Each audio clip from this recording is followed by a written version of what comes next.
appreciate it. I appreciate it. How weird is this? I feel like I'm like in the Backstreet Boys or something with this microphone. I've never done this before, so bear with me. Okay. Today I'm really excited about this presentation. I want to talk to you guys about how a quarterback should approach a spread option scheme within your offense, okay? Because spread option schemes give you so many opportunities and so many things on any given play. You really have to take full advantage of it, because when you have a quarterback that's really good at it, it puts defenses in pickles. It's really, really hard for them. You have the opportunity to make a defense play the entire field. And when you start doing these things, whether it's throwing RPOs or throwing quick game concepts within your running scheme, or throwing screen concepts within your running schemes, you can change defenses. You can change the way they align. You can change the coverages that they play. Okay? And I'm excited about it because it's actually something I learned not too long ago. My background as a quarterback has been in pro style. I was pro style in high school. I was pro style in college. Okay, so I really didn't have a full-time spread experience until I got to Europe. And I definitely didn't work in the spread zone until I got to the Raiders. Okay, so when I first got there in January, the season started in March, I started watching old film. I started watching the quarterbacks prior to me. How did they operate? How did they operate this bread and butter, this base of our offense? And what I realized is we were leaving a lot of things. We weren't taking advantage of some things, some opportunities, right? We were letting the defense not cover areas of the field, not play alignment in the way that I think they should, okay? So I was like, awesome, I'm gonna do this and I'm gonna be fucking awesome. All right, you don't have to, I cuss a little bit, I don't wanna offend anybody, and I don't wanna make it hard for my man translating back here, but I just, yeah, nobody wants to hear that. Nobody wants to hear that, all right? So, I was like, man, we're gonna tear people up, this is awesome, I have so many options on any given play. Well, first game, we go to Vienna, Hoyavata, I don't play very well. And I remember watching film with Lee, like, hey, why the hell did you not do this? Why didn't you throw this in this situation? Why didn't you throw this screen? Why didn't you throw this quick game? And I realized it's not that easy. It's really not that easy. It takes experience, okay? But through learning it, it's become easier for me, and I would love to share that with you guys, okay? So, it really comes down to three different things, right? What are we looking at pre-snap?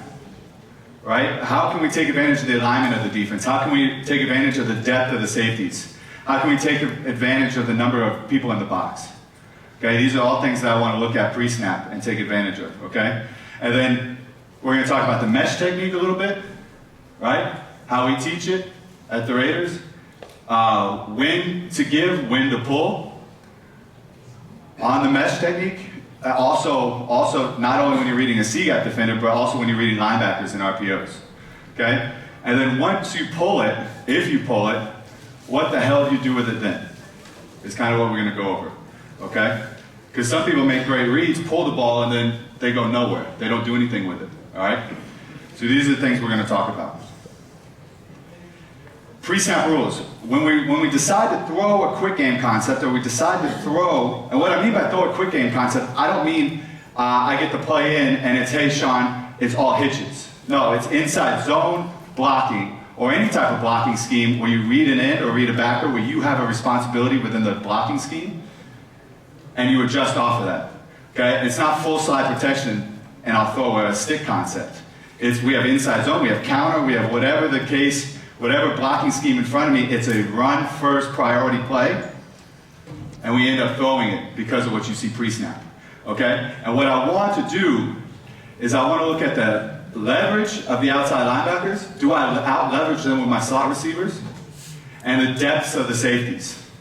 Can the safeties come up and make an immediate impact on my quick game concept or my screen concept, okay? Can I get the ball to my receiver and allow him to have the ability to make a play in space? Or is he going to catch it and get smoked? Okay? These are the things I want to look at. Why? Why would I throw these? Why wouldn't I just inside zone? All right, yep, lead, thank you, super. I'll run inside zone, whatever you call it. Why would I throw it? Why would I abort the run concept to throw a screen or a quick game concept? I feel like my job on these concepts is to create a lighter box for my running back. The SWARCO Raiders have really good running backs, really good, and a really good O-line. I want to make their job easier. I want to create light boxes. I want to create 6-man, 5-man boxes at times, so we can take advantage of the run game. That's my job in the run game. That's my job. pre-snap. And I take a lot of pride in that, and I want to show you guys some examples. I'm going to go through these examples really quick, because I try to give you everything, every example that I could have thought of, and clips of it. If you have questions, we'll talk about that after lunch, and we'll talk about every example more in detail. So if it seems like I'm flying through these, it's because I am, okay? So some examples of it, okay? This is my first year against the Vikings. All right, we have an inside zone concept with all hitches. Okay, not my favorite concept, but something we used to do quite regularly. Okay, so when I look pre-snap, what I'm thinking is, okay, I want to look on my leverage of my outside backers. Does my slot out leverage these guys? Can I get outside of them? Can I throw around them? Can I make them get further away from the box on future run plays by throwing these concepts? And can I get these safeties to creep down because I'm throwing these concepts? Okay? Does this safety have the ability right now to make an immediate impact on my hitch? That's what I'm looking at, okay? And also, what happens oftentimes with defenses, I know it's hard to see, but to the boundary, the corner plays weaker, right? A lot of defenses like to put that will back in the box, play softer with that corner, okay? Can I take advantage of that? Can I make the defense cover the weak flats on 1st and 10? Right? So these are the things I want to look at. Here, I see this, so I don't mesh, I step off, and I just throw the hitch. Now I know a lot of you are probably thinking a good quarterback would have thrown it to this guy, and you guys are right. But, you know, bear with me, okay? Bear with me. All right? Those are one of those things you go back on film, you're like, what the hell was I thinking? How did I not see that? But regardless, this is a 1st and 10 play. I can pull out, throw a pitch, which should be a 99% completion throw. He catches it. We get 8 yards. And the old grumpy British man on the sideline is a happy guy. He gets to call a play from 2nd and 2. Okay? So tight view a little bit. Okay, this is what I mean. When we're into the boundary, a lot of times teams like to put that will close to the box. Get that 6-man in the box, right, on spread teams. Get that 6-man in the box, help that run support. I want to prevent them. I want them to either play the safety, roll the safety weak to take away some of this stuff, or play a harder corner. And that opens up things later down the line in the passing game, okay? So this is an example I just want to show. It doesn't have to be a spectacular play. Again, this is a 1st and 10. This is a 1st and 10 play. We just have a motion. It's inside zone with basically a bubble screen to the running back, okay? Now pre-snap, I like my numbers to the field, right? But in game planning, we knew when we motioned it, they were going to peel, okay? But I'm looking at it, I'm like, okay, they're bringing down the safety weak, they're bringing down the will weak, right? And they're just playing man, 1-on-1, off man on the single receiver. I know I have a 1st and 10, I know I have inside zone call, I'm going to step off and throw a 5-yard out. Doesn't matter, right? That's a 99% completion throw. Catch it, get 7 yards, we have 2nd and 3. Our entire playbook's open, okay? And now that puts them in a pickle. They can't keep doing that. They can't keep running that defense. They have to give that guy help. Play him tighter, get a guy into the flats, whatever the case may be. Either I have an opportunity to take a shot later in the game because I've created less separation between my receiver and the corner, or I've created a lighter box. And here's just an example in goal line, right? I don't particularly love the front that we're running inside zone to. I have a bubble concept to the field. I definitely don't like that, right? They have a hat on a hat. He immediately can make a play on the ball, and he's apex from the box, right? I'm never going to throw a bubble into that, right? And I don't particularly like the front for inside zone, okay? But I get a 1-on-1 with my single receiver. Okay, step off, throw that. Don't even mesh. You can flash fake it for a second, then flip your hips and throw the quick game concept, okay? This play came in as trips left, inside zone right, bubble screen, right? And then we throw a fade for a touchdown. I don't have to audible, I don't have to change anything. It's built into the play. It's built into the play. Pre-snap, you see it, and there's the signal that I have to change now. But it's built into the play. Step off, everybody's blocking inside zone. Step off and throw it, okay? We're gonna start speeding through these because I think you guys get the point. Again, middle of the field, 1st and 10. Will wants to stay in the box. Excuse me. Will wants to stay in the box. Safety wants to play deep. I like what I have over there, step and throw, okay? Ideally a better throw, but I'll take 7 yards on 1st down, okay? Yeah, that's another example. All right, here's a negative example, because believe it or not, I make mistakes. I know. But, so here, my rule, right? Do I have leverage on him? And is he too deep? Well, he's definitely way too deep to make an immediate impact. But I don't really think I have leverage on that guy. Right? He comes out with the motion. I don't see it, or I just don't look. I throw it. Now this guy makes the play. Right? I still get 3 yards, fine. But that's not really the idea behind it. That guy removed himself out of the box on my motion, so I created a lighter box. So this should be a play where I go into the zone read. I shouldn't throw this pre-snap. This was a mistake. Okay? Not really the idea behind it, right? We're watching 95. He's already outside the end a little bit. Okay? Motion, he scoots out. We should be running this inside zone. This is an opportunity where I should not throw the ball. Okay? Same thing here, right? This is my guy. Do I have leverage on him? Yes. But not great leverage, right? He's already removed himself from the box. He's already outside the defensive end. Okay? They're already prepared for the stuff that we've already done. Right? So this is not a great opportunity to catch and throw. Now I do because the snap's not great. But look, they're in position to swallow this up. Again, maybe we get 3-4 yards, which isn't the worst case in the world, worst scenario in the world, but this doesn't, I did not put us in the best position to succeed on this play, in my opinion. Now it helps when you just have great athletes, it doesn't matter. But my job is to put him in the best position to succeed, and I did not do that. I did not do that on that play, in my opinion. Okay? Same thing here. This is another, right? Same scenario that we saw with the Grouch Giants, right? They want to keep this guy in the box, right? He's deep. He's not going to make immediate impact. This is an opportunity where I could pick up and throw this ball. I don't, and everything works out because I'm fortunate enough to be surrounded by phenomenal athletes. But I did not put Sandro, our running back, in the best position. I did not put the offense in the best position to succeed, in my opinion. Okay? That's a scenario where you could pick up and throw that key one and move on. And then they'll have to decide what to do later. They'll have to decide either play him tighter, roll him down, bump him out, whatever the adjustment they have to make. But I want them to force them to make that adjustment. Okay? So, now, you get to the stance, you don't like what you see pre-snap, right? You don't like the throw, whether it's a quick game concept, whether it's a screen, okay? So, you're gonna go, okay, I'm running the inside zone, okay? The way we teach the inside zone is you're gonna pivot off your play side foot. You're not gonna gain a lot of ground with that. You know, I see some quarterbacks really like to gain ground and create their mesh and get their mesh close to the line of scrimmage. Kyle does that, the quarterback I do, before me, and he's phenomenal at it. I'm not, so I don't do that, okay? It makes it harder for the quarterbacks. You're changing your mesh point and making it closer to the line of scrimmage, okay? So I want to keep my mesh point around 4 yards because I'm not very good at reading ends. I want to give myself time, all right? And I want to give myself space, okay?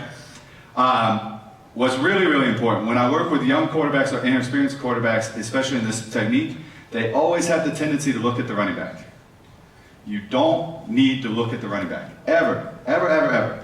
That's what mesh is for. He knows exactly where the ball is going to be. You know exactly where he's going to be. There's no need to look at him.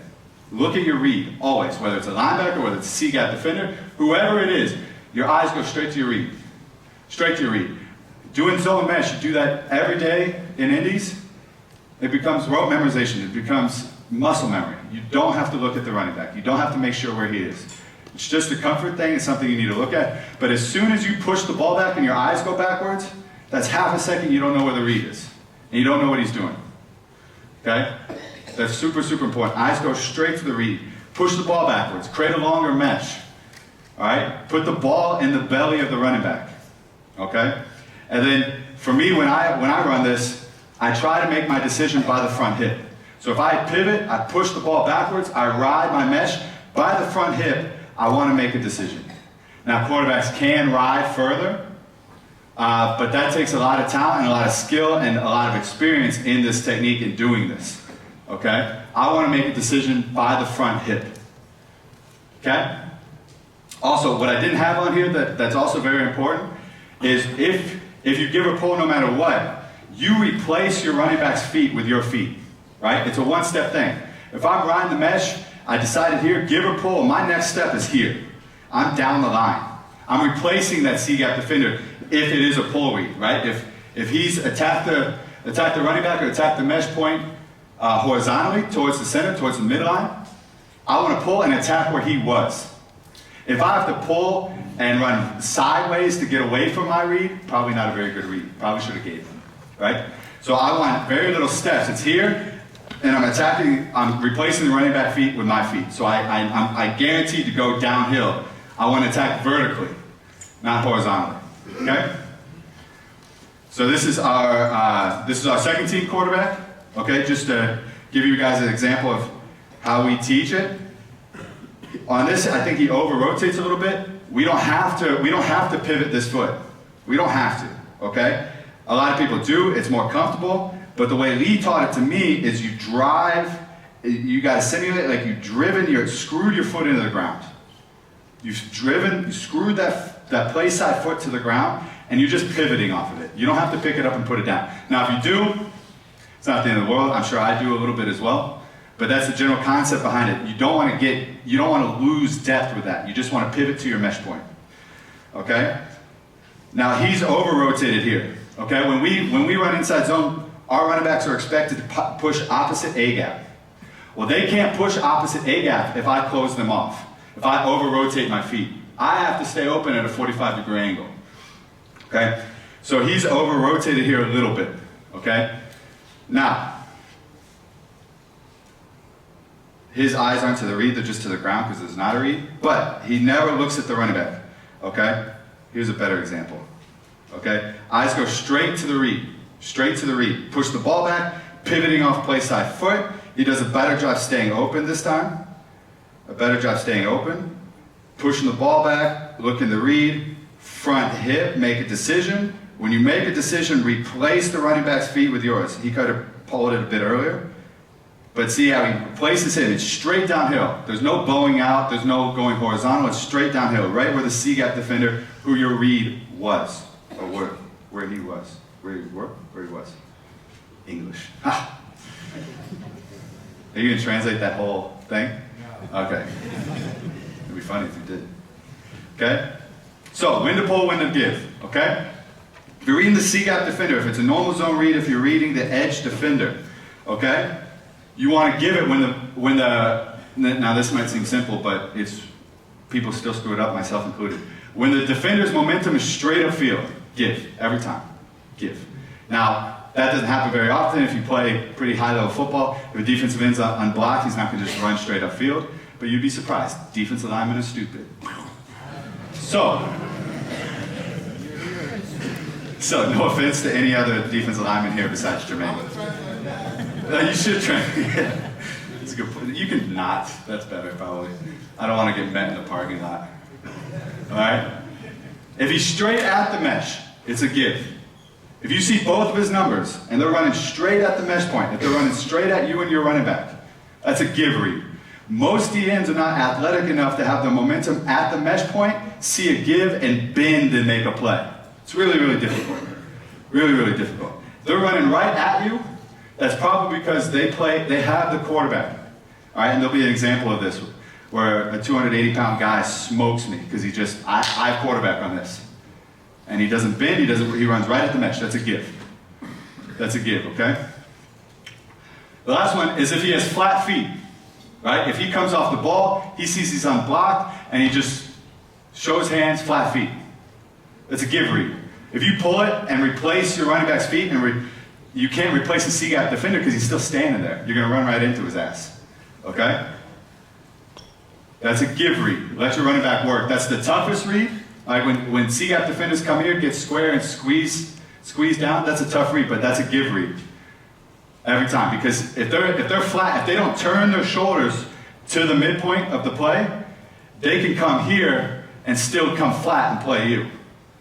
And then that defeats the whole purpose of the play, okay? Make sense?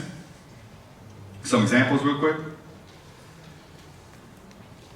Oh, yeah, I forgot to put that in there. RPOs, if you're reading linebackers, it's a little bit different. If you're reading linebackers, it's a little bit different, okay? When you're reading linebackers on an RPO, right? First of all, pre-snap, you're not only deciding if you're just throwing it or not, you're also deciding if this guy doesn't move, what's my decision? Okay?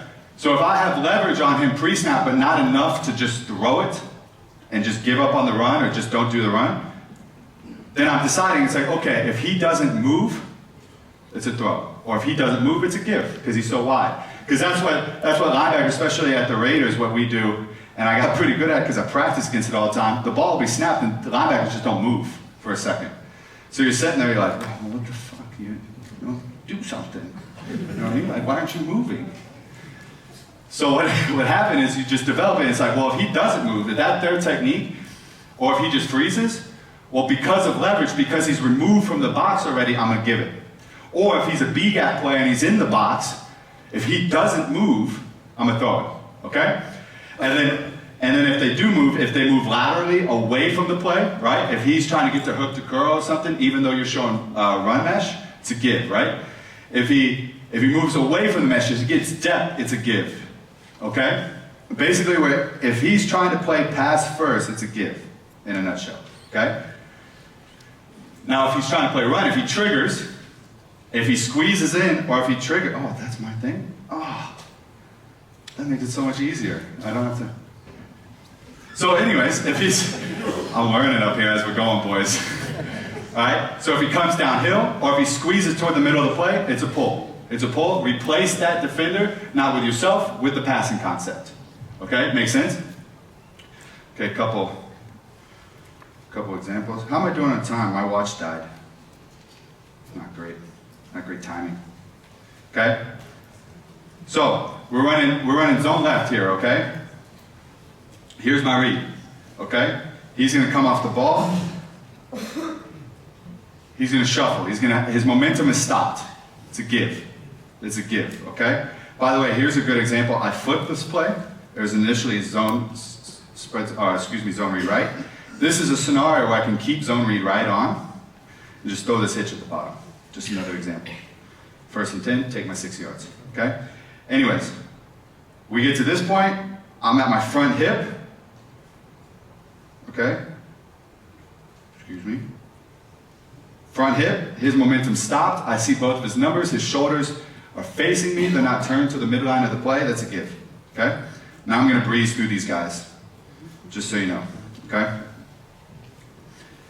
Tight view, okay? Here's my read.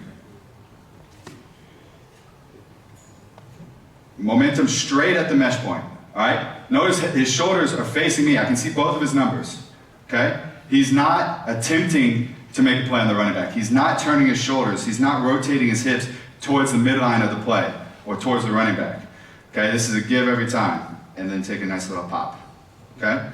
He obviously didn't have responsibility for the running back or screwed up his responsibility in that play.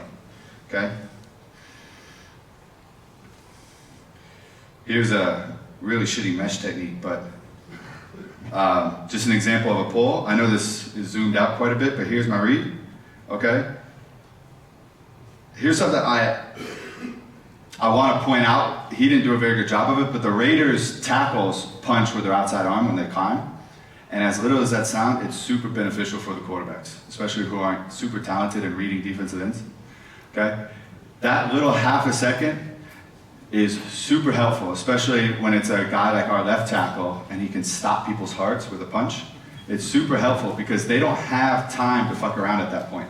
Okay? It's like, are you responsible for the running back or are you responsible for me? And if they get punched like that and get off balance, you see them go to their spot very often instead of and then running and then I screw it up and then Lee yells at me. Okay? So that little punch from the tackle actually makes the world of difference. Okay? So here's my guy. Slightly after play, his shoulders are already turned, right? I can no longer see both of his numbers if he has one. Okay, that's hands down stereotype pull read. Okay, now pull, and I would go around because this is a good clinic tape on how not to do mesh. You see how my mesh point gets way closer to the line of scrimmage because of my footwork? It's trash, right? So when I pull it, I have to go around the end as opposed to getting vertical immediately. Okay? That's why I don't like, that's another reason why I don't like it. Okay? And then your boy gets loose a little bit, Jermaine. You see that? Anyways, this isn't a highlight film, sorry. I get excited. I don't get that opportunity very often.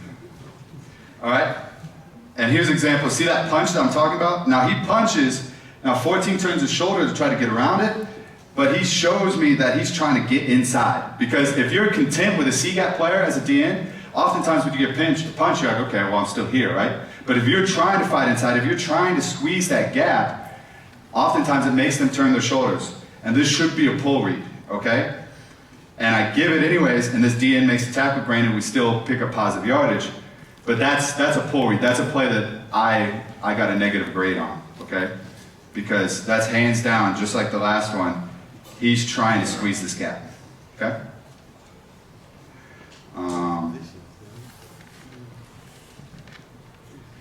Yeah, this one is just a gap exchange that I wanted to show because the outside linebacker blitzed, right? Tackle stays on the end. Now I read the outside backer. His momentum's to the mesh. Let's give. Okay. Okay. So here's an RPO. Okay. So we're blocking both ends. I'm reading the linebacker. Here's my conflict backer. He's my sixth guy in the box. Okay. Now he's firmly planted in that B gap. So like I said, when I'm thinking pre-snap, okay, if he doesn't move, for me this is a throw. If he doesn't move, if he stands this, he's so far cemented into the box that if he doesn't move, I'm throwing this, okay? So here's my read again, ball snapped. I think I pre-snap throw this anyways, but he scoots in like that, I'm throwing that every time. I'm throwing it. I already have leverage and he moved inwards. Even if it's slightly, that's enough. I'm throwing this, okay? Because we're not blocking him as an O-lineman. So if I give that, he's sitting there in the hole that my running back's supposed to go through, okay? So you throw this. Even though this guy is outside the box, he's not my read. This guy's my read. He's my read on the pass. We're throwing a double slant concept. He gets width, right? So here, get my eyes to this backer. He shows me pull read. Get my eyes here. He's turning and running. Replace that backer where he was, okay? And here's another example of a give read on an RPO. So he's my guy, he's my conflict backer. He's stacked on the defensive end. So pre-snap, I'm thinking if he doesn't move, oof, that's tough. He's really flirting with the edge of the box. So this is probably going to be a give read, okay? If he doesn't move. Now we motion across. He gets width on the snap, give, every time. Now he comes back and still makes the play, because our running back slipped a little bit and makes a pretty good play, actually. But again, this is a 1st and 10 play. He gets width, we get tackled, 9-yard gain, okay? And that's really what it's all about. This is the last example, just a real quick. You can also do it, you don't have to do it on inside zone. This is an ISO concept, okay? He's the guy we're ISOing, he's the guy I'm reading. And rather than block him, read him. Just do a quick little receiver screen, okay? So when I'm meshing, my eyes are here, he doesn't move. Then he gains into the play, pull it, throw it, first down, okay? So you can build, even if it's not inside zone spread, this is a 20 personnel ISO, but you can still build RPOs into it. You can still pick on linebackers who are outside the box, okay? Sorry, Nick. Okay, here's a good example.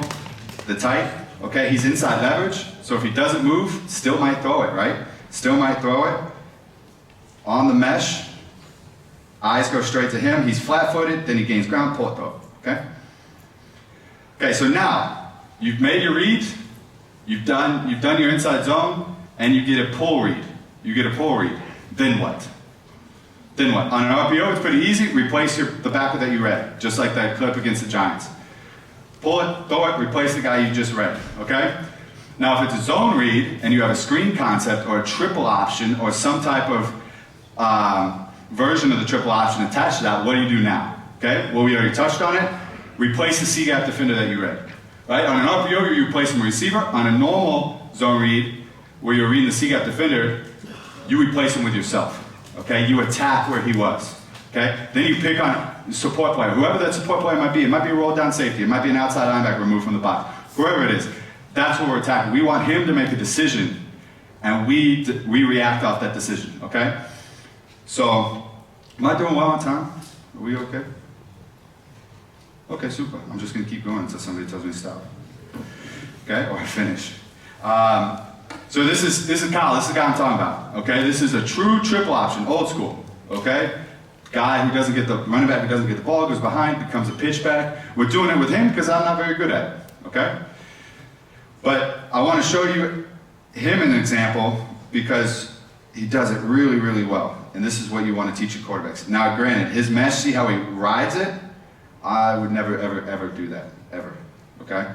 But he's really good at it, pulls at it, but when he does that, he has to go flat. That's what I don't like about it, right? You go to the tight film, he makes this guy, again, we're punching him, he's turning his shoulders because he's trying to fight inside, makes a pretty easy read, okay? We pull it, but he has to go flat here, okay? He has to go flat, which I don't particularly like, but that's okay. That's okay. Doesn't matter. He's way better at it than me anyways. Okay? So, who's my support player? Okay? Oftentimes, this receiver picks most dangerous with us. I know some guys like leave that support player alone. He's the quarterback's responsibility if he pulls it. For us, we just block most dangerous. Almost always. Okay? Almost always. So now Kyle's eyes go to the safety. He's the safety trying to run alley. That's our guy. Okay? We press him, press him, press him. I would teach Kyle, if I were to teach Kyle on option, which I never would, attack inside shoulder. Attack inside shoulder that safety, okay? Kyle's trying to set him up because he's trying to get to the house and does a fake pitch. But attack the inside shoulder of the safety, okay? Don't let him run flat like this. You don't want him to run flat. You want him to come vertically downhill. 5 minutes? Super, thank you. You want him to go downhill. You want him to come here, and when you pitch it, he can't run horizontally. But if you don't come flat, or if you come flat and you don't come downhill as the quarterback and attack him, he's able to play you inside out and then stay flat. And when you pitch it, he might be able to make a play on your pitch guy. Okay? So attack him inside shoulder, make him stop his feet, or make him break down. Okay? See? Kyle gets him to break down. Pitch. Right there, pitch. Okay? And now we have a good thing going. Okay? Now we have a really nice play going. Okay? Here's another example of now it's a trips bubble screen inside zone concept. Okay, just because it's a bubble zone or bubble screen doesn't mean I can't throw it late. Doesn't mean I can't throw it after I pull. Right? There's no law against that. It just becomes the same thing that Kyle just did. It's a triple option, right? So read the defensive end. Read the C-gap player. Right? He turns his shoulder, squeeze, pull read. Okay, I attack much flatter than Kyle. Okay, I probably throw this a tad too early. Okay, a tad too early because actually the receiver kind of screws up here because game plan he should be up to here, but I should press that. You don't want to throw the ball too early, right? You want to make him commit to you for the same reasons that I just talked about. That you want him to stop his feet. You want him to chop his feet. Okay, but just because it's a bubble screen doesn't mean you can't pull it and throw it out there late. If you get leverage, it doesn't matter whether it's pre-snap or post-pull. Throw it out there. Get your athletes on the edge, okay? Because that's a 1st and 10, and we pick up 16 yards. Pretty happy about that. Okay? From the tight view, this guy should be either him or him. When he jumps inside, this receiver should go up to the safety, but he doesn't. Okay? But here's a better view that I should be downhill. I should be attacking here. I should be attacking here. Hopefully I can outrun this guy. No guarantee these days. Okay?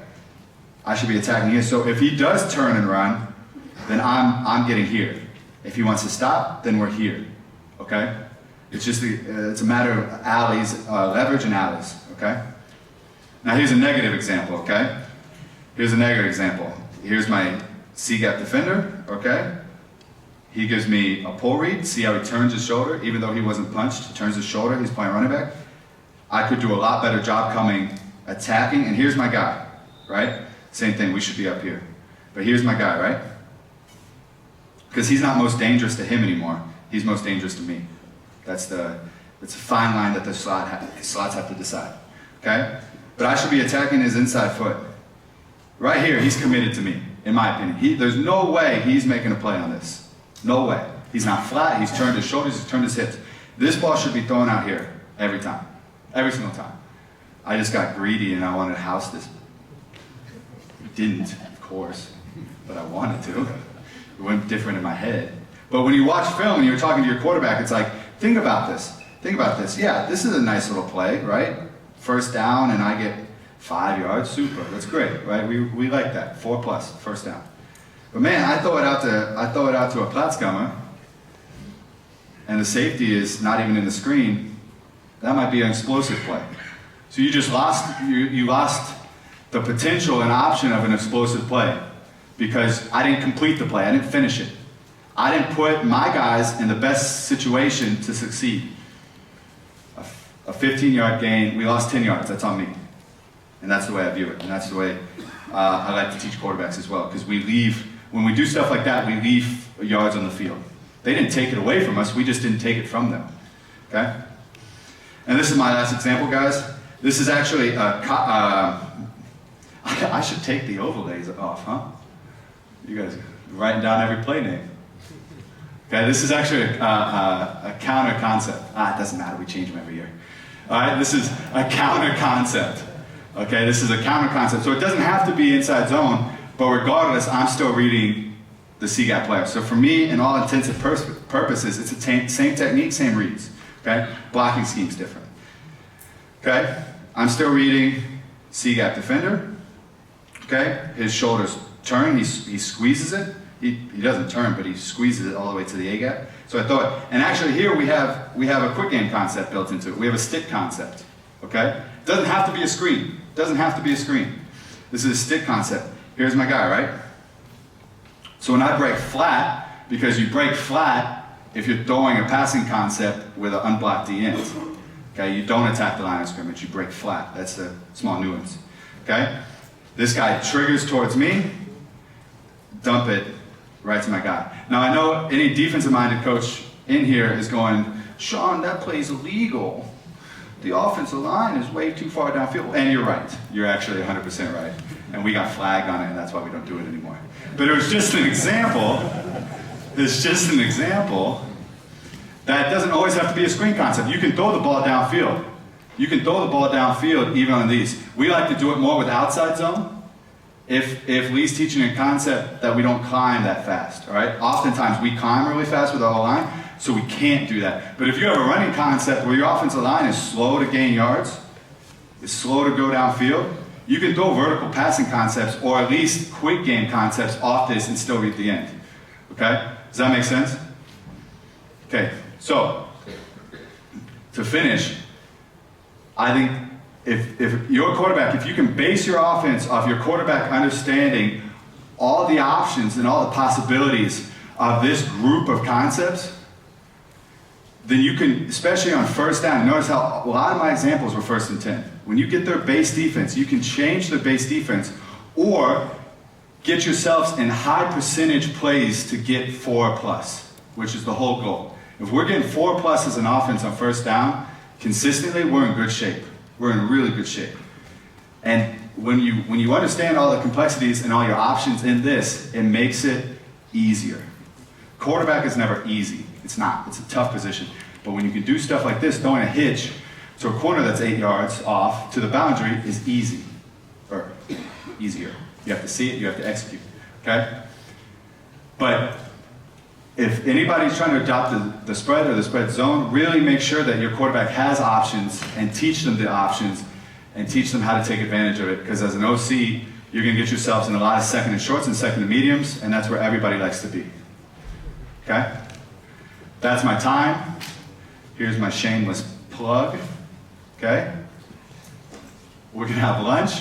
And then if you guys have any questions, I'll have it for you. I'll be enthusiastic to answer after lunch, after I get a coffee. Okay? Thank you, guys.